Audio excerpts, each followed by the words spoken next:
The War of 1812 did not begin with one insult, one battle, or one speech in Congress. It began in the shadow of a much larger war. Across the Atlantic, Britain and Napoleonic France were locked in a struggle that seemed to pull the whole world into its gravity. Their armies fought in Europe, their fleets hunted one another at sea, and their governments tried to choke each other's trade. The United States was young, ambitious, and officially neutral, but neutrality was easier to declare than to defend. American merchants wanted to trade with both sides. American sailors wanted work. American shipowners wanted profits. But Britain, fighting for survival against Napoleon, believed the oceans were a battlefield.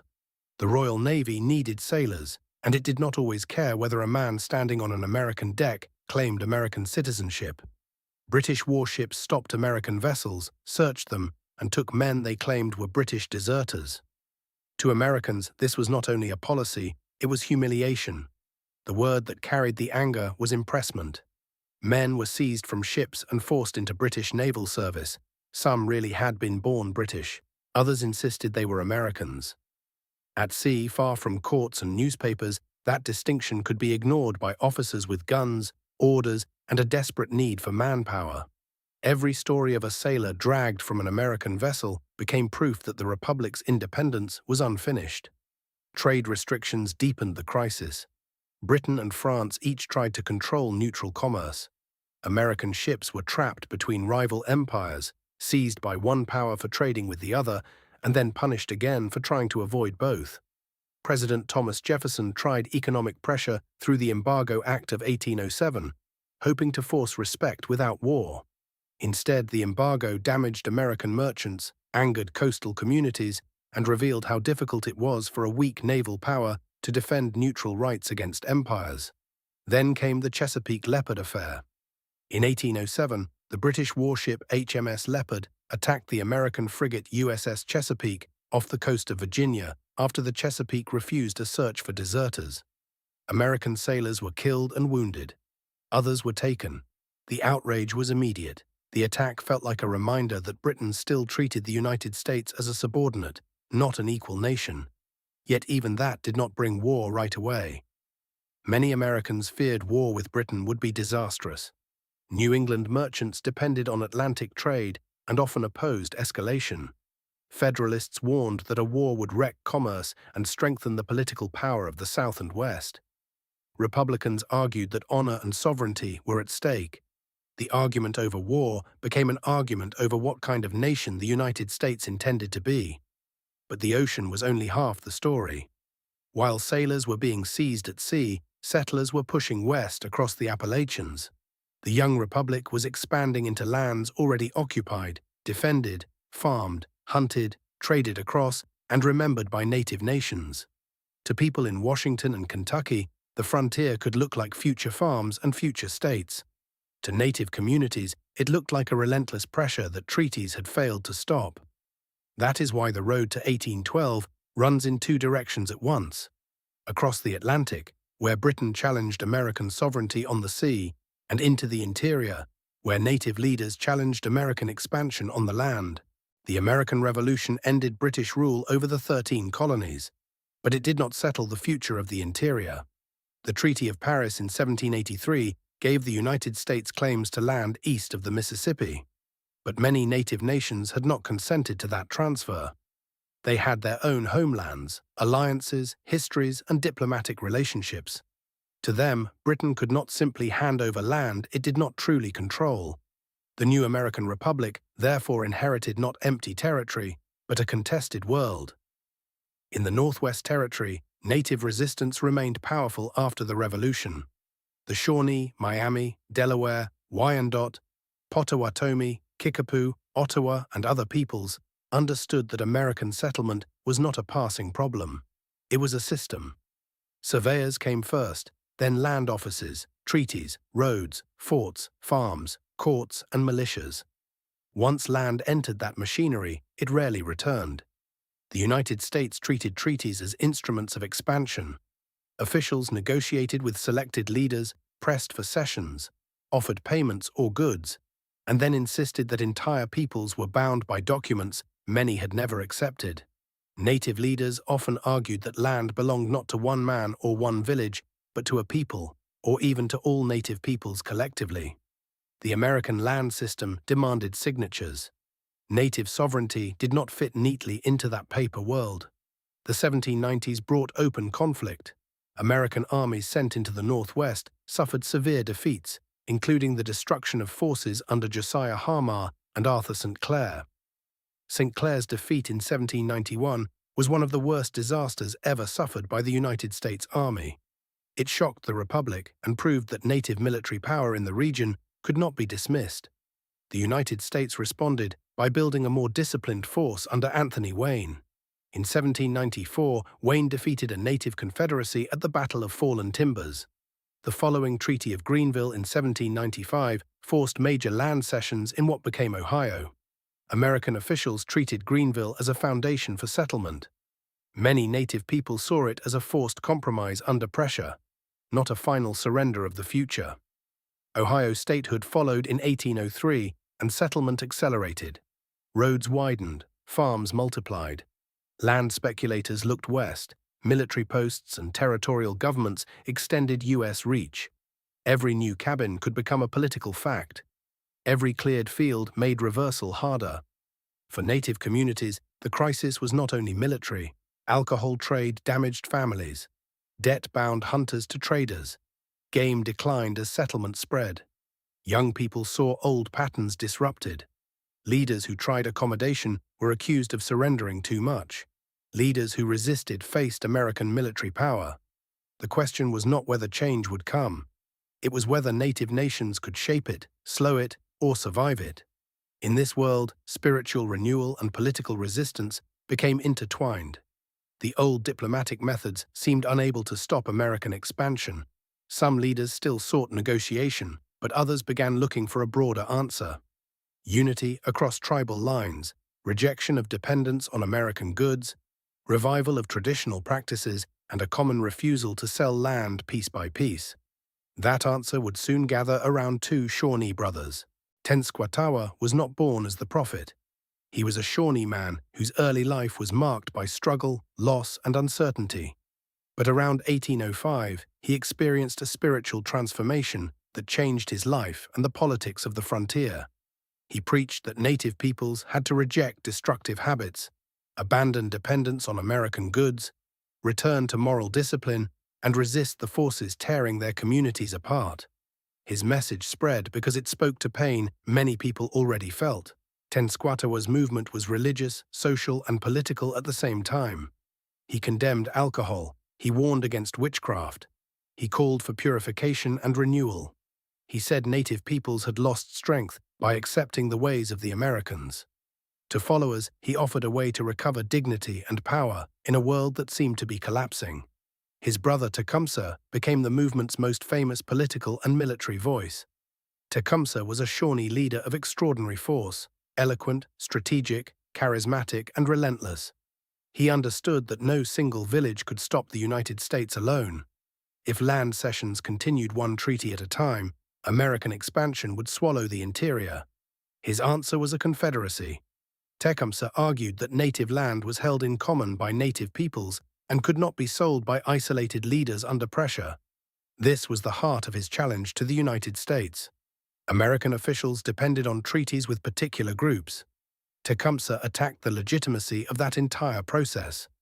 If the land belonged to all, then no one faction could sell it away. The brothers' movement drew people from multiple nations.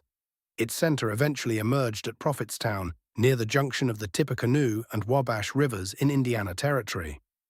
Prophetstown was more than a village. It was a symbol, a place where native unity might become real, where spiritual renewal supported political resistance, and where the future of the frontier might be contested before it was too late. American officials watched with alarm. To them, Prophetstown looked like a dangerous concentration of power.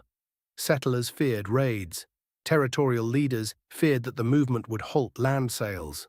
Rumors spread that British agents in Canada were encouraging native resistance. The British did provide trade goods and maintained relationships with native nations around the Great Lakes.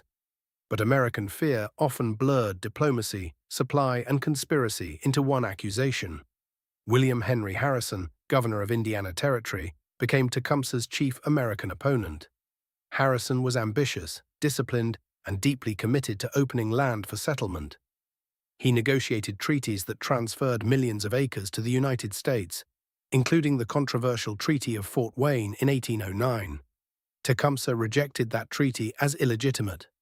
The conflict between Tecumseh and Harrison was not a personal quarrel, though it had personal drama. It was a clash between two visions of sovereignty. Harrison believed the United States could acquire land through treaties and then transform it into farms, towns, and states. Tecumseh believed that native peoples had to unite or be divided and dispossessed. Their confrontation would become one of the most important preludes to the War of 1812. While Prophetstown grew in the West, the United States remained divided over Britain. In Washington, President James Madison inherited the impossible problem of neutral rights. Britain continued practices Americans considered intolerable. France also interfered with American commerce, but Britain was the larger target because the Royal Navy dominated the seas and because memories of the Revolution still shaped American anger. Congress filled with younger voices from the South and West who believed the Republic had been insulted long enough.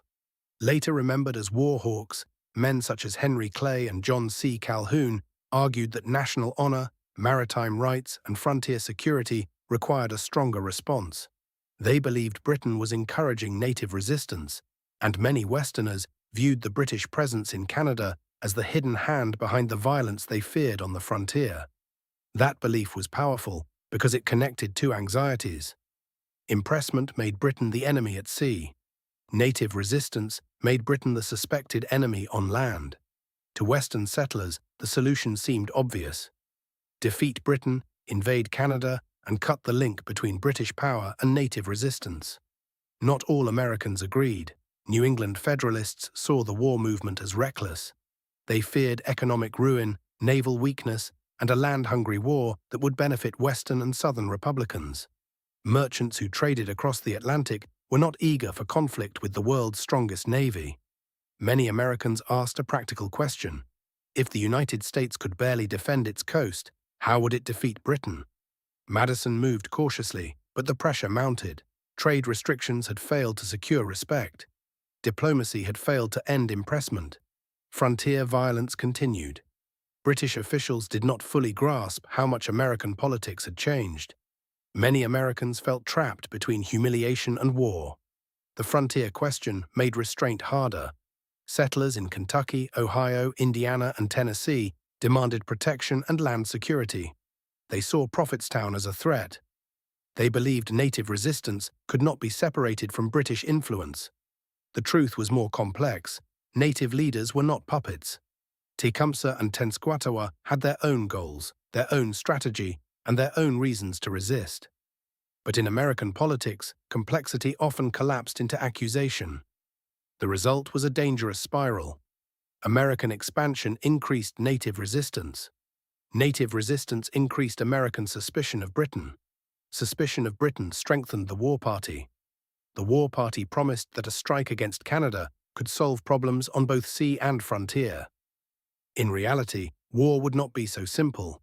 Invading Canada would not automatically secure sailors' rights. Defeating Britain would not erase native sovereignty. But by 1811, the United States was moving toward decisions it could not easily reverse. Before Congress declared war, however, the frontier would explode at Tippecanoe. The Treaty of Fort Wayne in 1809 became a breaking point.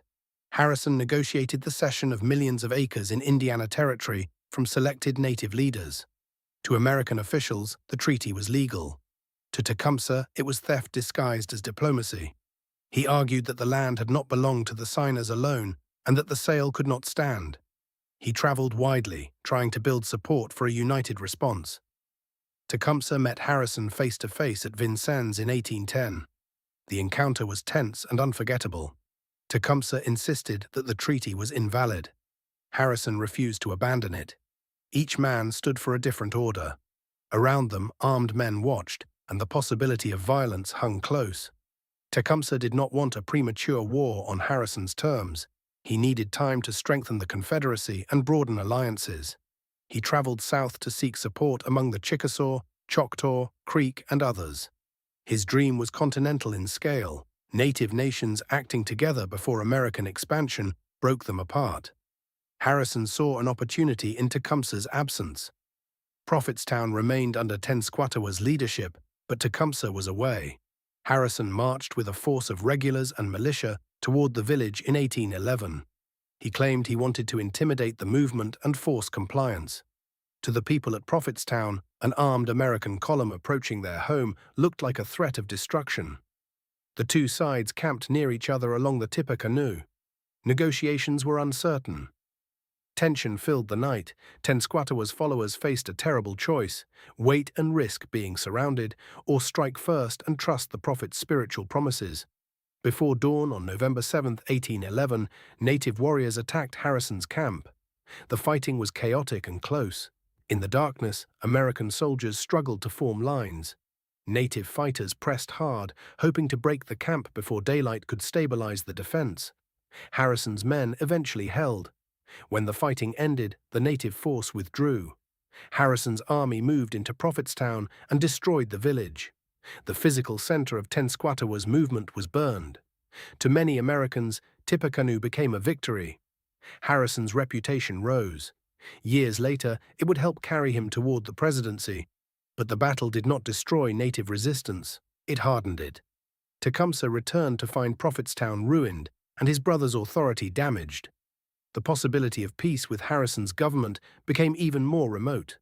Many native fighters now had stronger reasons to look toward the British when war came. Tippecanoe, therefore, did not end the frontier crisis. It made the coming War of 1812 more likely and more dangerous. After Tippecanoe, Americans argued over what the battle meant. Westerners said it proved that Prophetstown had been a military threat and that Britain was encouraging native resistance. Harrison's supporters presented the campaign as necessary defense. Critics asked whether Harrison had provoked the conflict by marching on the village while Tecumseh was away. Native communities understood the event through grief, anger, and the loss of a sacred and political center. The war party in Congress gained strength. If Britain was violating American rights at sea and encouraging native resistance in the interior, then war could be framed as a defense of sovereignty on both fronts. The logic was emotionally powerful even when the evidence was complicated. Madison still hesitated.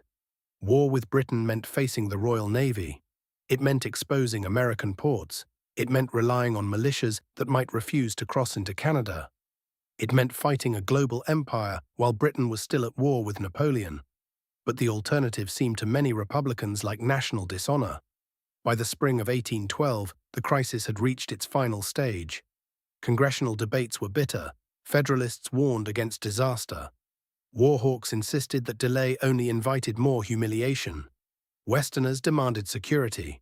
Merchants feared ruin. Native nations watched events with their own calculations, knowing that an Anglo-American war might create opportunity or catastrophe. Tecumseh understood that British support could be essential. He had no illusion that Britain was purely benevolent. Native leaders had dealt with empires before, but if the United States was the immediate force taking land, then British Canada could become a strategic partner. The coming war would therefore be a war within a war. The United States against Britain and native confederacies fighting for survival against American expansion. On June 18, 1812, the United States declared war on Britain. The official causes centered on maritime rights, impressment, trade restrictions, and national sovereignty. But on the frontier, many people understood the war through land, fear, alliance, and resistance. The United States expected Canada might fall quickly. Many Americans believed British subjects there would welcome liberation, or at least offer weak resistance. That assumption would soon prove dangerous. Canada had militias, British regulars, loyalist memory, and native allies whose stakes were enormous. Tecumseh would become one of Britain's most important partners in the opening phase of the war. Harrison would remain central in the Northwest. The frontier that had burned before the declaration would now become one of the war's decisive theaters. When Congress declared war on June 18, 1812, the decision sounded clean on paper. The United States had listed its grievances: impressment, British restrictions on trade, violations of neutral rights. The belief, especially powerful in the West, that British Canada had become the shield and supply source behind native resistance. In Washington, those causes could be arranged into speeches and messages. On the frontier, the declaration arrived as a rumor carried by riders, a warning shouted across settlements, a new uncertainty moving through villages, forts, and council fires. The war began with confidence in some American circles and deep anxiety in others. War hawks had spoken as though British Canada might fall quickly. They imagined that many Canadians were barely attached to the empire and that a determined American invasion might bring them over, or at least sweep aside weak resistance. Thomas Jefferson famously suggested that acquiring Canada would be a matter of marching. That phrase captured a dangerous optimism. It made conquest sound like geography, not war. The United States did have advantages. It had population, ambition, and proximity. Canada was thinly defended compared with the United States. Britain was still absorbed in the titanic struggle against Napoleon. If America struck quickly, some believed, the northern provinces could be taken before Britain could react in force. But the assumptions were fragile. Canada had British regulars, Canadian militia, loyalist memory, difficult terrain, and commanders who understood that survival depended on speed. Most importantly, Britain had native allies and partners whose stakes were immediate. For Tecumseh and many native fighters, an American invasion of Canada was not a distant imperial contest. It was part of the same struggle for land and survival that had already burned through Prophetstown. The American plan called for pressure along several points: Detroit and the western frontier, Niagara, the St. Lawrence Corridor, and other approaches into Canada. It looked sensible on a map.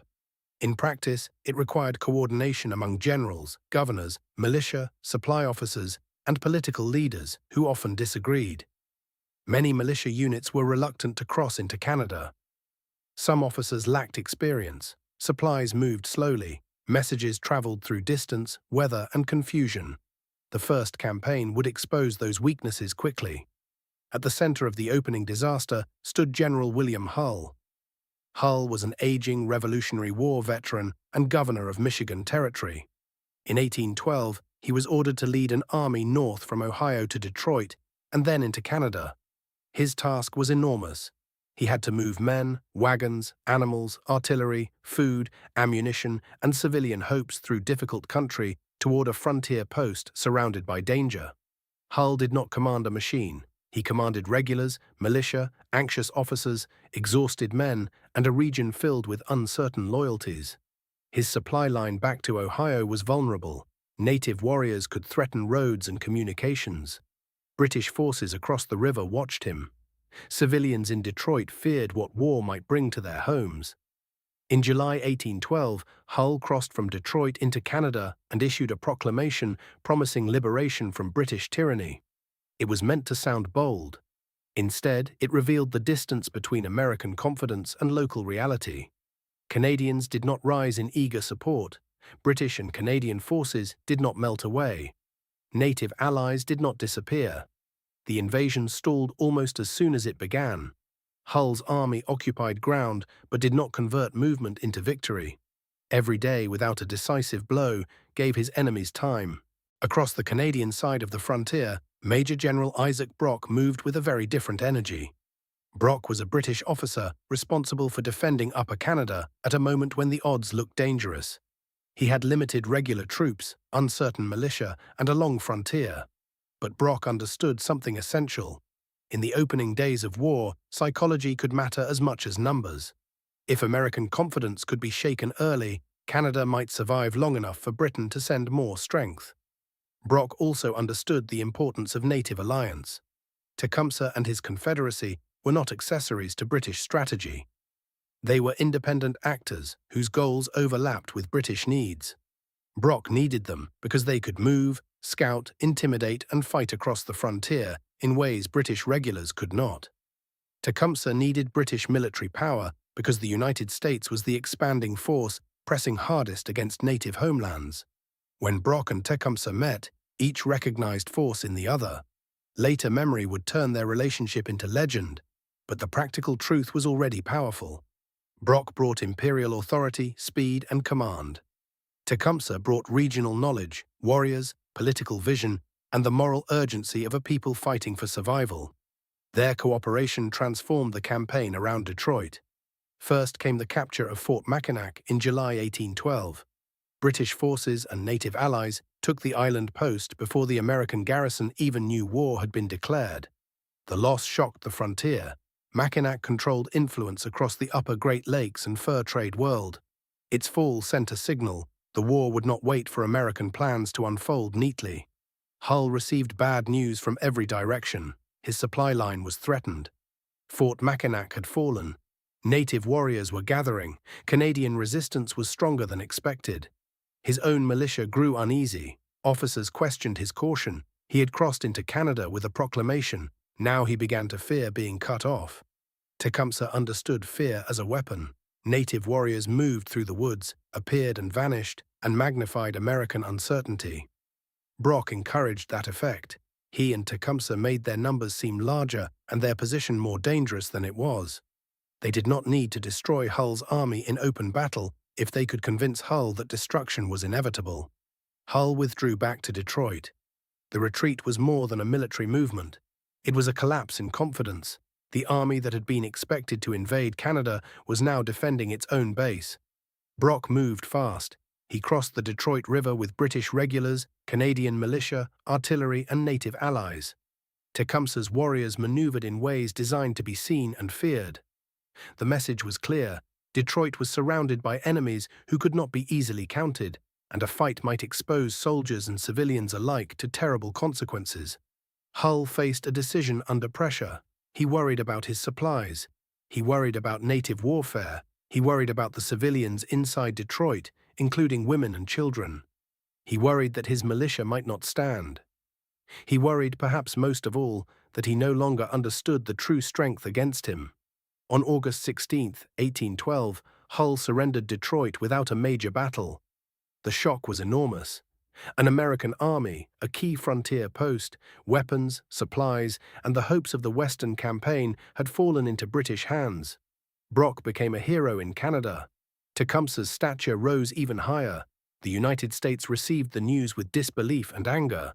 Hull would later be court-martialed and sentenced to death, though his sentence was remitted because of his Revolutionary War service. His name became attached to failure, but the disaster was larger than one man's fear. Detroit revealed that the United States had entered war with weak coordination, overconfident assumptions, fragile logistics, and deep ignorance of the alliance system forming against it. It also proved that Tecumseh's Confederacy could change the fate of campaigns. The fall of Detroit was not the only blow on the western frontier. At Fort Dearborn, near the site of present-day Chicago, the small American garrison became trapped by distance and danger. The fort stood far from easy reinforcement. Once war began and British influence spread through the region, its position became nearly impossible. Orders came to evacuate. Evacuation did not mean safety. Soldiers, civilians, women, children, and Allied Miami escorts prepared to leave the fort and move through exposed country. Tension surrounded every decision. Goods were destroyed or distributed. Promises were made and doubted. People inside the fort knew that the world outside its walls had changed. On August 15, 1812, shortly after leaving Fort Dearborn, the evacuation column was attacked by Potawatomi warriors. The fighting became one of the most traumatic frontier episodes of the opening war. Many soldiers and civilians were killed, others were taken prisoner. The event entered American memory as a massacre, a word that hardened fear and anger across the frontier. To understand its effect, we have to see how stories traveled. News of Fort Dearborn moved through settlements already shaken by Detroit. Families imagined isolated cabins surrounded by enemies. Militia leaders demanded retaliation. Politicians used frontier suffering as proof that the war against Britain and the struggle against native resistance were inseparable. Native communities saw the war through a different history. American forts, roads, treaties, and settlements had already brought years of pressure. Violence did not begin in August 1812. It had grown from dispossession, failed diplomacy, raids, reprisals, and the collapse of trust. But in American newspapers and speeches, the frontier became a theater of horror where nuance rarely survived. This was one of the war's most dangerous patterns. Every attack confirmed American fears. Every American retaliation confirmed native fears. British officers tried to use native alliances while also worrying about how frontier violence would be perceived. Native leaders tried to fight for their own goals while being described by Americans as tools of Britain. Settlers wanted security, but security often meant more land, more forts, and more pressure on the people already resisting expansion. Fort Dearborn therefore mattered not only because of what happened on the ground. It mattered because it gave the war an emotional language. Detroit proved that American armies could fail. Fort Dearborn made the frontier feel exposed, personal, and terrifying. Together, they transformed the first months of war into a crisis of confidence. In the West, the War of 1812 was no longer a matter of speeches about sailors' rights. It was a war for forts, villages, roads, families, and the future of the Great Lakes interior. While the land war opened with humiliation, the sea delivered a surprise that Americans desperately needed. The Royal Navy was the most powerful naval force in the world. Britain ruled the Atlantic with ships, guns, discipline, and experience built through years of war against France. Few Americans expected the small United States Navy to defeat Britain in a broad naval contest. The American fleet was too small for that, but individual frigates could still fight, and in 1812 they did. On August 19, 1812, the USS Constitution met HMS Guerriere in the Atlantic. Constitution was a heavy American frigate, strongly built and well handled. Guerriere was a British frigate with an aggressive crew and the confidence of a navy accustomed to victory. The battle became one of the great morale moments of the early war. Constitution's fire was devastating. Guerriere was battered, dismasted, and forced to surrender. American sailors watched British shot appear to bounce from Constitution's strong live-oak hull, helping give the ship its famous nickname, Old Ironsides. The victory did not change control of the seas. Britain still had overwhelming naval power. British blockades would later tighten and damage American commerce badly. But morale matters in war, especially when a young nation is absorbing defeat. After Detroit, Americans needed proof that Britain could be beaten somewhere. Constitution gave them that proof. Naval victories also helped define the meaning of the war for many Americans. If impressment and maritime rights had been central causes, then success at sea carried symbolic weight. The sailors who fought aboard Constitution were not solving the frontier crisis, but they were answering humiliation with skill, discipline, and courage. More naval actions followed. The USS United States captured HMS Macedonian in October. The sloop Wasp defeated HMS Frolic before being captured by a larger British ship. These battles were small compared with the global scale of the Royal Navy, but in American newspapers they became enormous. They told citizens that the Republic's sailors could stand against the empire that had been seizing men from American decks. Britain was irritated and embarrassed by these defeats, but not strategically broken. The Royal Navy adapted. More ships, tighter blockades, and greater caution would follow. Still, in 1812, the American Navy gave the country something the Army had failed to provide: early victories clean enough to celebrate. The contrast was striking. On land, invasion had become surrender. On the lakes and frontier, native and British cooperation had overturned American plans. At sea, American frigates won duels that turned into legends. The war was already refusing to become one simple story. After Detroit, American leaders still hoped to salvage the campaign by striking along the Niagara frontier. The Niagara River separated New York from Upper Canada. Across that water lay roads, villages, heights, and military posts that seemed within reach. If American forces could cross successfully, perhaps they could regain momentum, threaten British Canada, and prove that Detroit had been an exception rather than a warning. Major General Stephen Van Rensselaer, a New York militia officer with little battlefield experience, commanded American forces in the region. His army included regulars and militia, but the distinction mattered. Militia laws and beliefs about defensive service meant that some men resisted crossing into Canada. To them, defending American soil was one thing, invading British territory was another. This problem went to the heart of the American war effort. The United States had declared war and planned invasion, but parts of its military system were not built for offensive operations across a border. political support for war did not automatically become battlefield cohesion. On October 13, 1812, American troops crossed the Niagara River and attacked Queenston Heights. The operation began with danger and confusion. Boats, currents, darkness, command problems, and the difficulty of moving men under fire. Yet American forces managed to gain a foothold and climb the heights. Isaac Brock responded with characteristic speed. The hero of Detroit rode toward the crisis and led a counterattack. In the fighting, Brock was killed. His death shook British Canada deeply. He had become the symbol of bold defense, and now, only weeks after Detroit, he was gone. But Brock's death did not give the Americans victory. British regulars, Canadian militia, and native allies under leaders including John Norton continued the fight. American forces on the heights needed reinforcement. Many militia on the American side refused to cross the river. Men who had fought their way into Canada found themselves isolated. By the end of the battle, the American position collapsed. Hundreds were captured. Queenston Heights became another failed invasion, another lesson in the difference between ambition and execution. The consequences were severe. The United States had now suffered major failure in the West and on the Niagara frontier. Brock was dead, but Canada had survived. American confidence in easy conquest had been shattered. British and Canadian morale strengthened around the idea that invasion could be defeated. For Tecumseh and native allies, the opening months had shown that American expansion could be checked when British power and native resistance worked together. For American Westerners, that same fact made the war feel even more urgent. The conflict was becoming a cycle. American failures strengthened native British cooperation, and that cooperation intensified American determination to break it. By the end of 1812, the war looked nothing like the confident predictions that had preceded it. Canada had not fallen. Detroit had surrendered. Fort Dearborn had become a frontier trauma.